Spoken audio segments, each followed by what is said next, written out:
ریاست کی ابتدا، ریاست کے معاملات اور نظم و نسق کیسے چلایا جائے، سیرت مصطفیٰ صلی اللہ علیہ وسلم کو دیکھیں تو مسجد نبوی ریاست کی ابتدا تھا، یہ ایک پارلیمنٹ انسٹیٹیوشن تھا، اور اس کے ساتھ صفہ ریزیڈنشل یونیورسٹی جسے آپ کہیں، جہاں پہ سبجیکٹ اسپیشلسٹ تیار ہوتے تھے، علماء بھی، محدثین بھی، ملٹری کمانڈرز بھی، ساری کی ساری ایجوکیشن کا مرکز وہ تھا۔ تو نبی پاک صلی اللہ علیہ وسلم کے دور میں جو شورائیت کا نظام تھا، مشورہ لیتے تھے، اس میں پھر آپ نے انسٹیٹیوشنلائز کیا اسٹیٹ کے سسٹم کو۔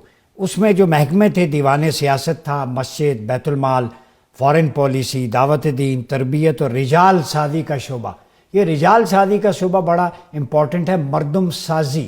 ہمارے ہاں مردم شماری ہے، لیکن مردم سازی بڑی امپورٹنٹ ہے۔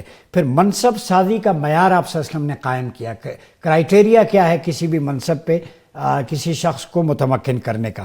نظام انصاف کے ادارے قائم کیے، مذہبی آزادی کی فلسفی دی، اور پھر اسی کو قائد اعظم محمد علی جناح نے فرمایا کہ میرا ایمان ہے کہ قرآن و سنت کے زندہ جاوید قانون پر ریاست پاکستان دنیا کی بہترین اور مثالی ریاست ہوگی۔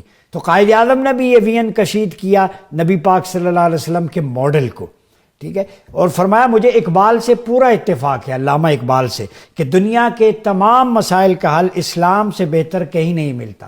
تو قائد اور اقبال ایک جگہ اکٹھے ہیں، جس سنگم پہ اکٹھے ہیں اس سنگم کو نظام اسلام کہتے ہیں۔ وہ سنگم، وہ اسلام کا فلاحی نظام۔ تو آپ نے فرمایا انشاءاللہ پاکستان کے نظام حکومت کی بنیاد کلمہ طیبہ ہوگی، اور یہ ایک فلاحی و مثالی ریاست ہوگا۔ یہ قائد اعظم کا فرمان ہے کہ یہ اس کی بنیاد کلمہ طیبہ ہے، یہ قائد کا فرمان ہے۔ آج ہم کہاں کھڑے، اور یہ ایک فلاحی و مثالی ریاست ہوگی۔